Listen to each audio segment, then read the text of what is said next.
Hello and welcome to the weekly market metrics. I'm your host Sandeep Rao and we are in the week 52 of the year. It's that time of the year when we have to bid goodbye to 2025. If you ask me personally, I would want to say good riddance. That's how bad it was for the markets and for the traders.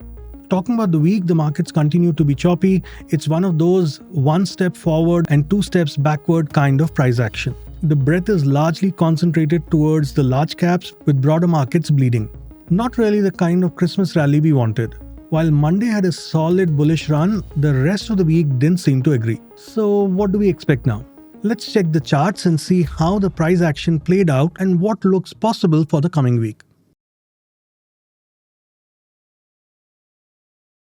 As always, Nifty first. Nifty ended the week in the green, but the bigger picture hasn't changed.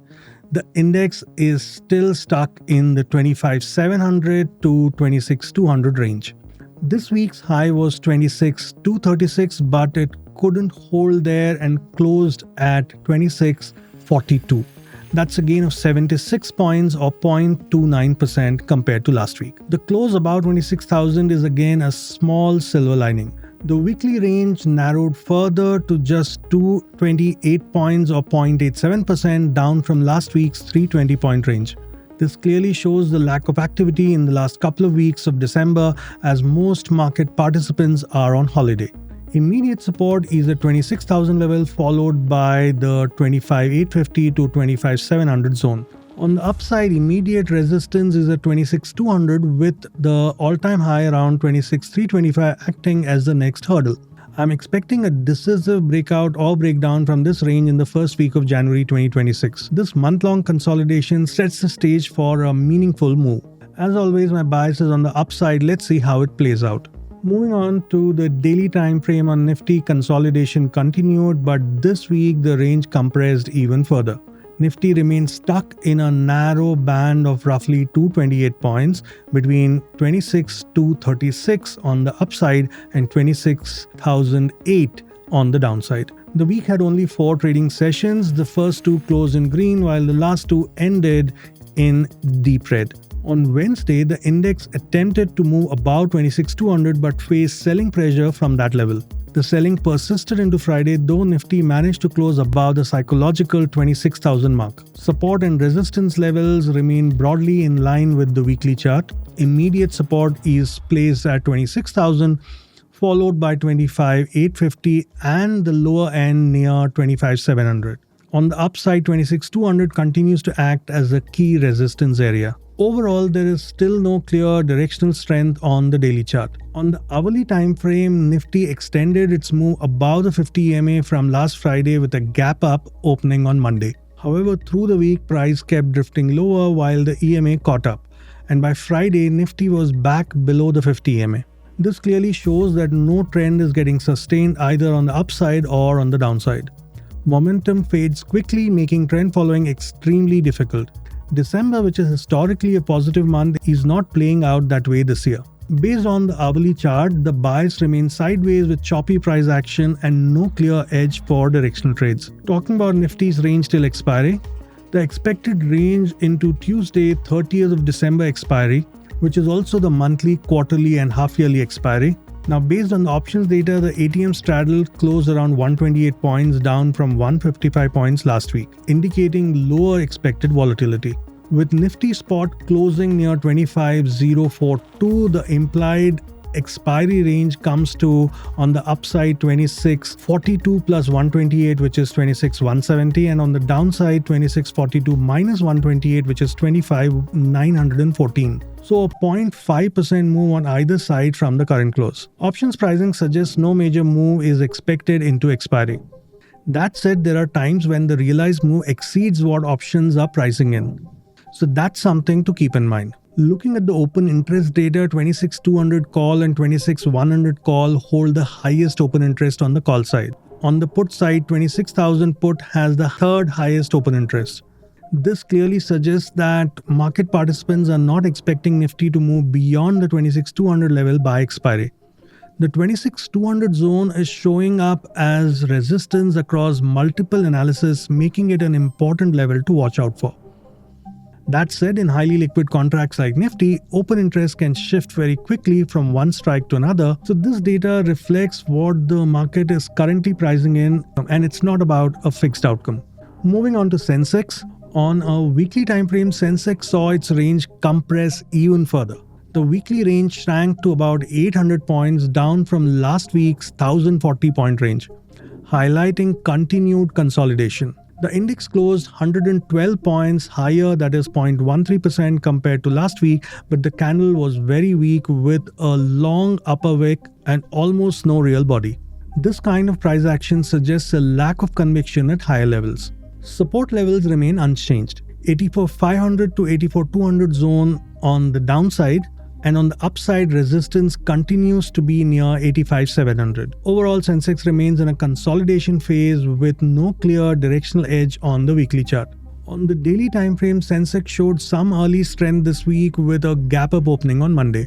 There were attempts on Tuesday and Wednesday to move above the 85,700 level, but the index failed to close above it. Selling pressure kicked in from Friday, continued all the way till Friday, and Sensex finally closed near 85,041.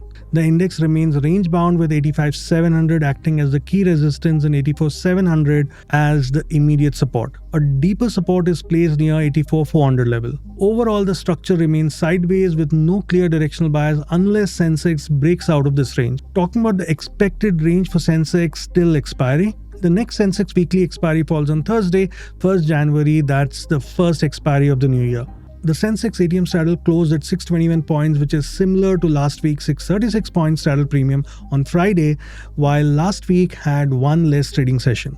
With the Sensex spot closing near 85,041, the implied expiry range on the upside works out at 85,041 plus 621, which is 85,662, and on the downside, 85,041 minus 621 at 84,420. Moving to BANKNIFTY now on a daily time frame.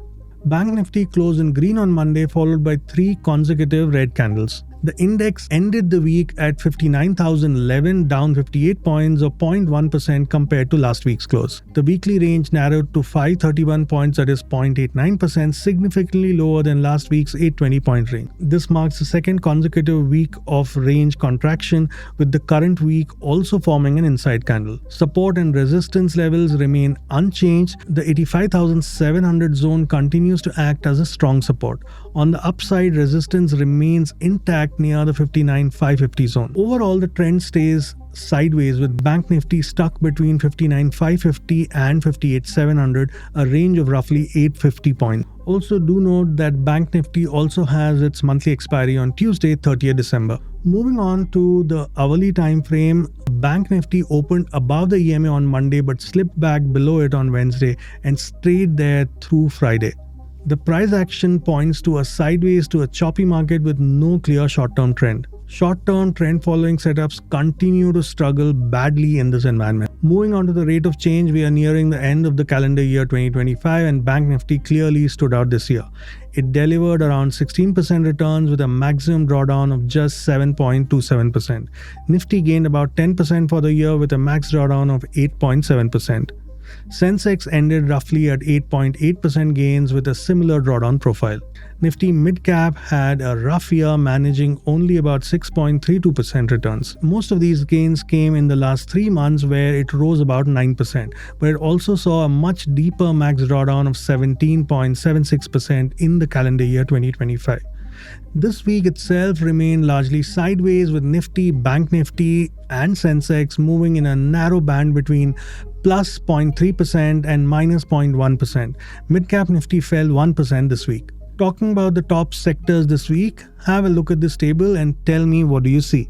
Metal is clearly shining. It gained 2.71% this week and claimed first place in the top sectors list. It has continued to stay in the top 5 sectors for the last 5 weeks in a row. Maybe 2026 is the year of metals, you never know. Beyond metals, there are 4 new entrants this week with PSE at 2.35%, followed by CPSE at 1.79%, Commodities at 1.2%, and Media at 1.19%. That's about it for sectors. Moving on to range and expiries. Nifty saw its narrowest day on Wednesday. BANKNIFTY, Midcap Nifty and SENSEX recorded their narrowest range on Tuesday. Nifty's 5-day average range contracted further to 122, down from 147 last week, confirming a consolidation phase. The 10-day average range also shrank sharply from 178 to 135. Now let's talk about Nifty expiry. This week's Nifty expiry on Tuesday saw a range of just 114 points, while the opening ATM straddle was priced at around 95 points.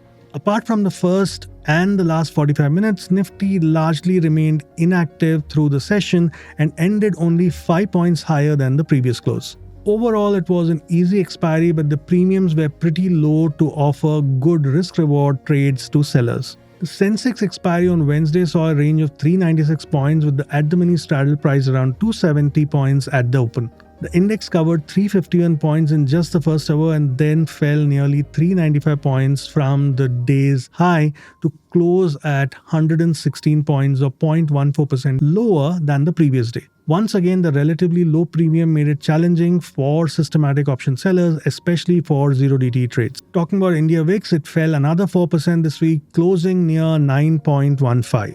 With consolidation and range-bound action across indices, VIX is clearly not pricing in any big move right now. However, since VIX is mean reverting, I feel in the coming weeks it is more likely to move higher than to come down further.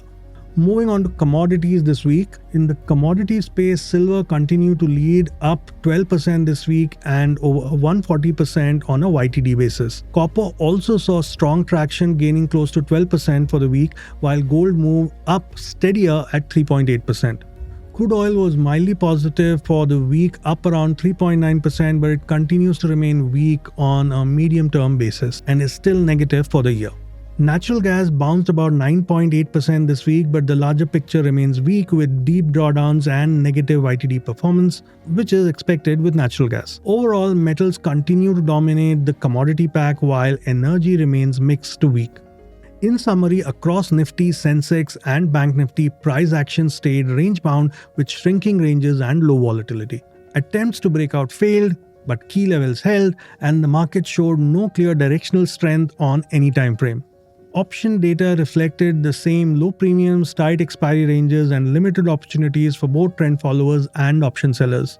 Sector performance in comparison was way better, with metals standing out while the broader participation remained muted. VIX stayed low, reinforcing lack of urgency in the market. Overall, it was a quiet end-of-the-year week marked by consolidation, patience, and preparation rather than any sensible action.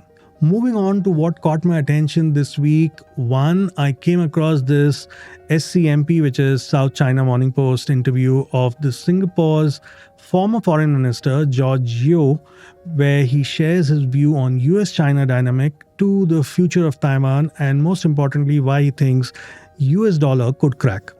Worth a read if geopolitics of the current times interests you. Next, in a similar vein, I read this article titled, "How Did China's Trade Surplus Hit $1 trillion?"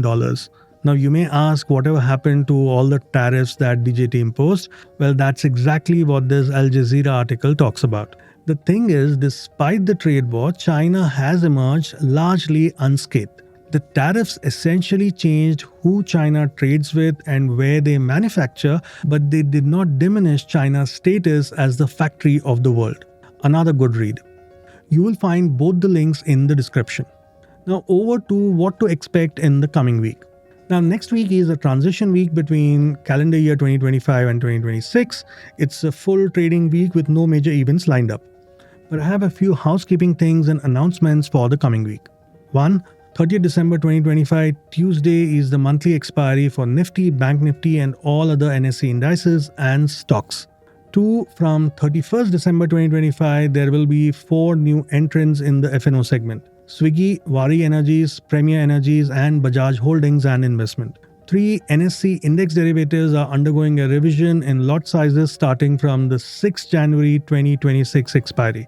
Nifty's lot size will change from 75 to 65 and similar changes apply to other indexes. I have covered this in detail in a separate video. I'll link it in the description. Number 4, the coming week, Friday, 2nd of Jan 2026 is the quarterly settlement day. If you're an active trader, you would need to plan how to manage your cash. 5th, starting from 26 December 2025, the auto square of timings for intraday MIS positions have been revised for both equity and FNO segments. For equity intraday, timing has been changed to 3:25 p.m. from 3:20 p.m. For FNO intraday, timing has been changed to 3:26 p.m. from 3:25 p.m. Also, starting this week, Zerodha users would instantly, that is in 15 minutes, receive margin for their pledged securities, which would earlier take T plus 1 day. Lastly, NSE released the official trading holiday calendar for 2026 a couple of weeks back. It's a good time to go through it at the end of the year and plan your holidays better around long weekends. The link is available in the description. And with that, we wrap up this week and 2025's last weekly market metrics. As we bid goodbye to the year, I'm reminded of what Tom Bazzo says: markets may go up or down, our job is to stay steady and keep going. 2025 was one such year. So see you all on the other side in 2026 with the next episode of the Weekly Market Metrics. Wishing you all a very happy and prosperous new year. If you find the series useful, please don't forget to subscribe to the channel. Until then, stay curious, stay steady and enjoy your weekend. See you in the next one.